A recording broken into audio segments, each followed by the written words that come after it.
Okay. I always get a bit giddy after a good One Punch Man chapter. And the best One Punch Man chapters are when he just goes around and hits the thing, I think. And this was... yay. I really do. One Punch Man 75. Foul Play. Begins with the... I want to talk about the title page first of all. Of course, the title page is always gorgeous because of Murata's art. But it sums up the whole scene about it perfectly. Like, Bakuzan's looking down, underestimating this opponent. I've got it up to the side of me just to make sure. Tsuru's looking up in hope and awe. This savior has arrived. And Saitama's just like, it's another day. It's another day. But let's get on with the chapter. How good was this chapter? Woo! I love it when he hits the things. And he hits a lot this chapter. Yay! So the chapter starts where the last one left off, with Saitama basically saying, I've got this, stand back. Tsuru's just like, it's a hero! It's a hero! And then Bakuzan. Thing is with One Punch Man as well, at this point in time, like the villain is getting confidence, because it's always about the time Saitama shows up, because he's the last guy to show up, of course, that the villain has gained enough confidence, or they tend to be confident overall, but it's like gives that little bit that they're defeating heroes left and right, and they give that evil kind of speech like, haha, I'm the mighty Bakuzan, you cannot afford to stop me, yada yada yada yada. And at that point, Saitama's just rolling up doing his thing, like da-da-do. And Bakuzan continues with his speech, he's like, you're nothing but a damn small fry, who do you think you're? Wait, you're? And because he recognises him for a second, and he play little Saitama. What I love about like these next few pages is from the back, and it represents it clearly. It's really good because it kind of clicked for me. So from the back, from Tsuru's perspective, he's a hero, he's strong, he's powerful, and that's why he looks so serious from the back, right? But to Bakuzan, he's nothing. He's a little fry. He's a small fry, so he looks all small, silly, and ridiculous.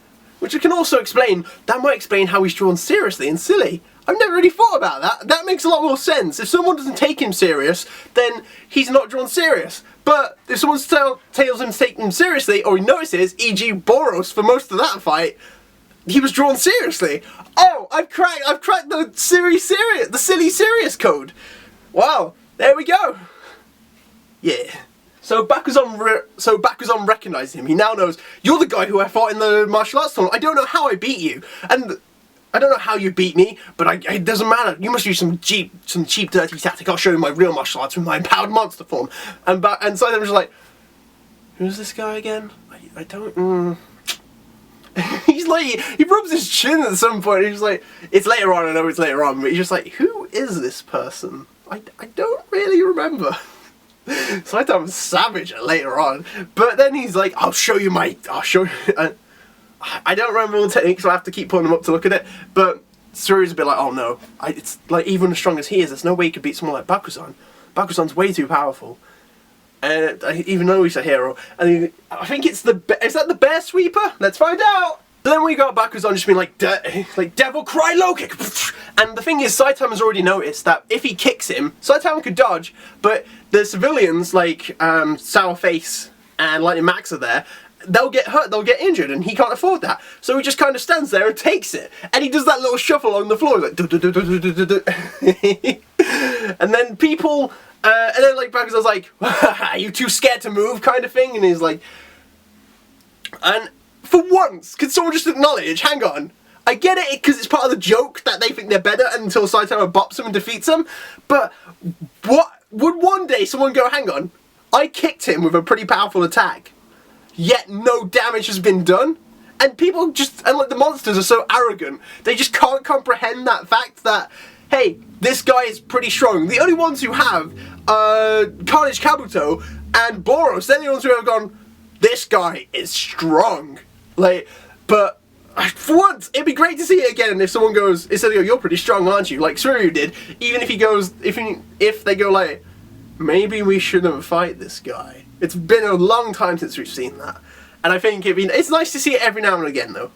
And then you basically got the carry on the onslaught, and then everyone's just, and Tsuryu the whole time is just like, dodge it, dodge it! And he's like, I think that's when he does the bear mid kick, he did like the bear crushing mid kick. Yeah. And even then sometimes like, but whatever. Not even move. I don't think he even moved at that one. Saitama isn't even caring, really. He's checking on the people. He's just like, oh, so they got you guys. You're still with us? Like, he's still doing other hero stuff. Bakuzan's not the priority to him. Making sure everyone else is okay is. Woo! Saitama! So then basically Bakuzan just continues his onslaught of attacks. He's like, Asura punch! And then Tsuru's just like, just doesn't do anything, please! Just get out of there, don't try and block it or defend it. No way someone can come unscathed from an attack like Bakuzan's. And then Bakuzan's like, if you want to scream for forgiveness, do it now. Is that Bakuzan's voice, Matt? Okay. She's like, if you want to scream for forgiveness, do it now. You don't have any other time. And then Saitama's just like... And he's like, ah, no emotional response, eh? Fine. And then he goes, it's like, devil chop! And then Saitama's just like, you know... And then it just, the massive scream. You know what? We know what's happened. He doesn't even lift up the punch. We know what's happened, though. Tsuru's just like, oh no. Then you get a massive, it's like, it's just build up and then you're just waiting to see it with the big smoke screen. And you're like, just show it. And then the next page, Saitama's got his fist up. And Bakuzan's heart, a chunk of Bakuzan's gone off. And he's like, I just can't remember his name. That would have been a great end to the chapter there. But my God, I didn't think it'd go to the next point that's coming along. So, after everything that happens, Tsuru's just like, thank you for saving me. Truly, thank you. I never thought I'd get into a situation like this, and thank you. Of course, Saitama's also like, I'm reviewing this pretty quickly because I've got the emotion for it and I want to try and get it out, so I basically got it to the side of me as well, just making sure I'm going over what I'm going over. But then Saitama also just has this moment where he's like, well, like, you've had some trouble with this monster. Well, just get better and I hope you the best for next year. Oh, if he just put his thumb up as well, I'd be like, you little guy, doing your thing. And then I have to keep double checking. There we go. Yes. So then Tsuru's just curious about this guy, of course, like, what's your name and who are you? And I love that panel of Saitama so much, where he's just like, I'm Saitama. Yeah, but I'm a hero. I'm a pro hero, really. Yeah. And even though he looks kind of like, he looks very basic, it's like the shading's done right on it, and just, he looks heroic at the same time. I'm like, yes. There's not really there's no been a bad panel of Saitama, really. It's always done to the best comedic effect or the best action effect. So, I mean, I love Saitama so much. He's so good. So then, of course, Tsuru is curious about his savior, and he's like, why did you enter the tournament? Why did you enter a fake name? And then Saitama's like, crap, he knows my name. And then he explains how he's a hero, and then he's like, well, there's the hero killer who's going around, and he's apparently an experienced martial artist, so I want to go around and have a taste of martial arts. And then Tsuru was just like, oh, so you want to get experience, so you're ready for this opponent, right? And he was like, and Saitama was like, yes, I came for the taste of martial arts. And then that thought bubble was like, also for the prize money. I was like, he deserves it. He'll never get it, but he damn well deserves it. It made me laugh though. Just that little thought bubble though was just, it was great. It's just these little touches. I'm always a bit giddy when Saitama shows up, like I said. So anything he does, I'm like, and then like Tsuru was like, so you came here for the experience, so you knew, be prepared to face it. He's like, well, it's not like I needed to face martial arts. It's not like I needed to know how he fights, but it was just, honestly, it was just to pass the time. And he was super serious about this. He had the and Tsuru's just a bit like, what? This is your savior, Tsuryu. He's a guy who's a hero for fun and does things like this to pass the time. So then Tsuryu kind of goes on to him in a bit, and he's like, well, look, it's a good thing you actually showed up at the time you did, because before you came here, there was a much more powerful monster, and he would have, like, you wouldn't have had a chance, to be honest. And then Saitama was like, was there? And there was that thought going through my head, and there was this thought going through my head of how, like, he's not going to fight Goketsu yet. He can't fight Goketsu yet, because obviously he doesn't. I feel like they're building up Goketsu a bit more. I'd be surprised if they took him down just yet, was my thought. Then we cut to Genos. I'm just going to make sure I've covered everything there. Yeah, so basically it's Tsuryu just saying about how powerful Goketsu was, and he was just a monster. It was unfair on how strong that man was. Then we cut to Genos, and he's being fighted by that cute little drone. I was like, oh, I like that design a lot. But Genos, so Genos, of course, is just like, I need to get prepared by the doctor, and I need to get back out there. We can't do anything with that monster. And Genos himself, this got me really concerned about Goketsu, is the way he described him. He was like, I've never faced a monster that strong. That force of that punch, it reminded me of Master Saitama. And I was like, now, the thing is, by logic, because he's the One Punch Man, he should never lose until the end. By the end of the series, that should only be when he has his big fight.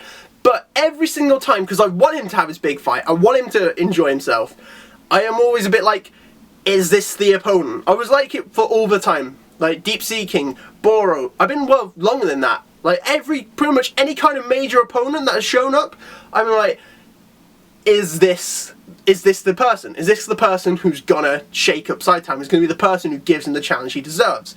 And the fact is, because of what Geno said, it kind of further put my thoughts into perspective. Basically, he was like, he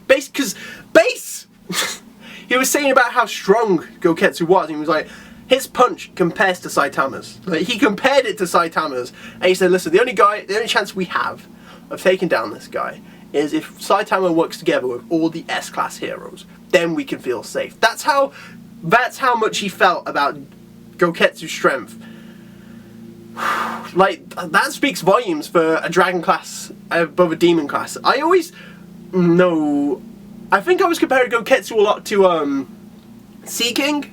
There's definitely that difference, because Genos at least felt confident he could take on Sea King, but of course the different classes, like he's demon and but Goketsu's dragon. That's kind of the difference between a demon and a dragon. Even an S-class hero is like, I don't think I could take him on without literally the help of all the S-class heroes and the most powerful person I know on top of that. So, yes. Then, we cut back to we then cut back to Saitama and Suiryu. So like I said, we then go back to Saitama and Suiryu, and he's basically saying, look, look, there's monster attacks happening everywhere, we've got to keep out of it and stay safe. And Saitama's like, man, I missed the start again. And I'm like, of course you did, you idiot, you're the One Punch Man, of course you're not going to be there at the beginning. But the situation's safe though now, pretty much, because I think most of the monsters have returned, but now we're in that situation, and Saitama knows he can get around pretty quick and just go pew, pew, pew. So then, the thing is as well, so Suiryu goes on to explain that they have a way of strong-arming humans into becoming monsters, and be like, listen, this is how you do it, but he never actually explains how. He never says, it's monster cells, this is how you do it. I say this is how you do it, but Suiryu doesn't explain what the monster cells are or what they do, and Saitama would probably forget about that as well. So, until Suiryu gets better, and I don't think he's going to come and join the Hero Association until after everything that goes on with the Hero Hunter, with Garo, of course, that's only when I think Suiryu's going to become more important to the story. Because obviously he's really badly injured, and he says it's going to, and I imagine a bit like Rock Lee in that sense, it's going to take some time for him to heal, but when he comes back, he's going to be S-class. Suiryu's that strong, I have no doubt. And he's like, listen, it'll be a while before we get the ambulances here as well, so we may as well stay here and calm down, get ready, and just be prepared for anything that happens. And Saitama's just like, yeah, where'd that guy go? And I'm like, no, Saitama, don't do this to me, Saitama. Don't do this to me, Saitama. And then he's like, well, hang on, well, he went that way, but don't listen. The only way that something like that is if the Hero Association work carefully with the police and they laid some kind of trap. That is the only way I could see us taking him down. But he went that way, and Saitama's like, yeah, be right back. I was like, no, Saitama, you're not gonna sit. No! I freaked out a bit. I was squirming a bit because I couldn't believe he was going to do it. He felt confident enough to take him on, and I was like, okay, I guess Saitama vs Goketsu's happening soon. And then it happened a lot sooner than we thought. Suiryu was like, no, don't do it. Seriously, you're gonna die. There's no way you can do it. He's like, look, listen, I'll be fine. I'll be right back. And Suiryu to the point of grabbing his ankle, and it was like, you saved my life, I owe you my life, and I will not let you waste it here. And then he was just like, look, I'll be fine, just let me go. And he walks off, and he's got his kind of serious pose on. And then I heard like that sad piano music from the end. It was like, as he was like, you fool, another great hero's been lost today. This kind of thing's being said by Suiryu. All of a sudden, and like you just see like the sky start to open up, and you're like, okay, it's begun. And then, but the thing is, I can tell. At first I thought it was gonna be a One Punch series. Yes, it's gotta be One Punch, right? Now, my mate, I wish they showed the Goketsu fight. There was no need to show it because we knew what was going to happen. We're not idiots. We know how the story goes. There was no need to show what happened in the fight against Goketsu. But it would have been nice to see. But instead we get those panels and we kind of know what happened, but the only thing is Saitama said he took him down in one punch. And if Saitama says he took him down in one punch, I believe that. But it was shown, like, I'm guessing from the sound effects that there was a few punches thrown, and I know that they were thrown from different people. So maybe he did like a consecutive punch against him or something? I don't think he wouldn't need to, of course, unless he wanted to. That's the only time he uses it. And then you get this thing like, the fight's over.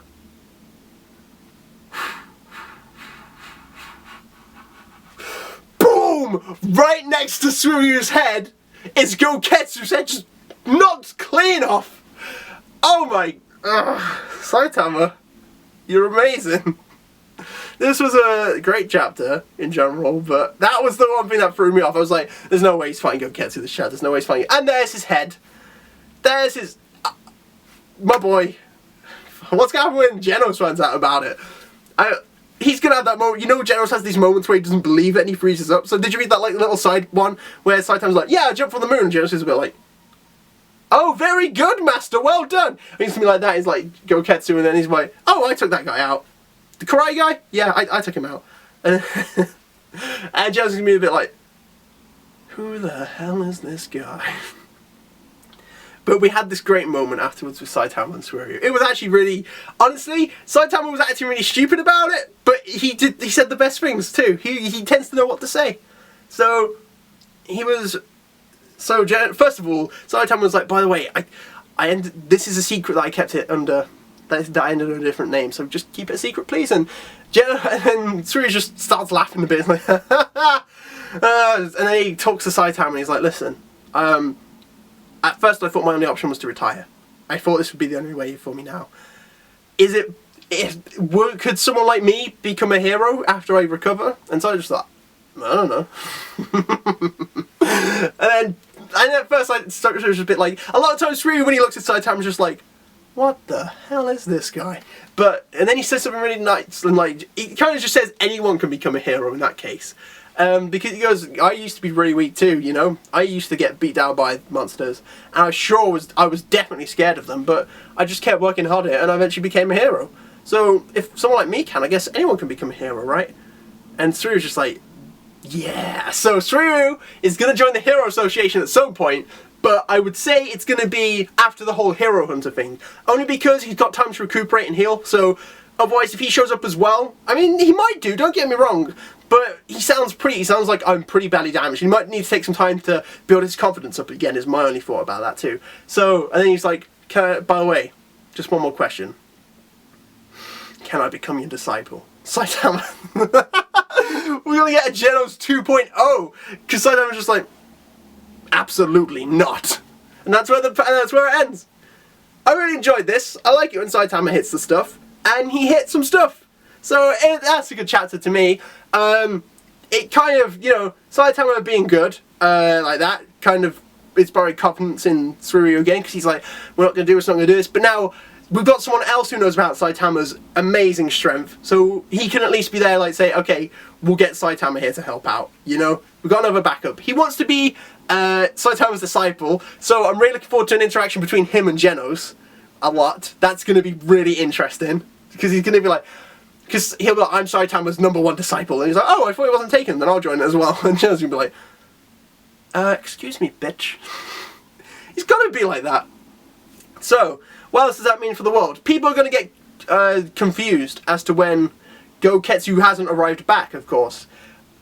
So, I think they'll end up saying Tsuruya took him down, is the thing. But Tsuruya's badly injured, so we don't have to worry about him in the future. I think that's going to be the thing there. Also, so pretty much the Monster Association's invasion is going to be over, because the S-Class heroes are out and they're basically wrecking them. But we've also got Saitama there now who knows, so any kind of invasion they were planning, not today. And of course they said they still got more powerful monsters. So, next chapter, I think we're going to get maybe thinking. I think it'll be the Monster Association meeting up, and I hope next chapter we'll meet some of the bigwigs. And a while ago I said, because King doesn't know what's going on, I think that might happen. Like, it'll be in the wake of after the massive fights that have happened. King will just be like, I'm not worried, whatever. And then that'll inspire the people as well. I imagine that's what will happen. Because I don't really see anything else happening with Saitama unless it's just him running around going bam, bam, bam, bam, just knocking out the monsters left and right. Because that could happen too. But yes, another great chapter of One Punch Man. The art was fantastic. The fights were non-existent but very entertaining. Saitama's hilarious as always. And Saru's going to join the Hero Association at some point too. So, thank you everyone for watching. If you like One Punch Man talking and reviews, this wasn't much of a review, this is just me going, look at how great this is! But, thank you all for watching, and I hope you'll enjoy more One Punch Man reviews, because if you do, then subscribe. Hey? And of course, comment down below, that's probably the main thing, because I like talking about One Punch Man with people. So if you do that, then we can all have a little nice conversation together. Thank you everyone for watching, and I'll see you later. Thanks guys.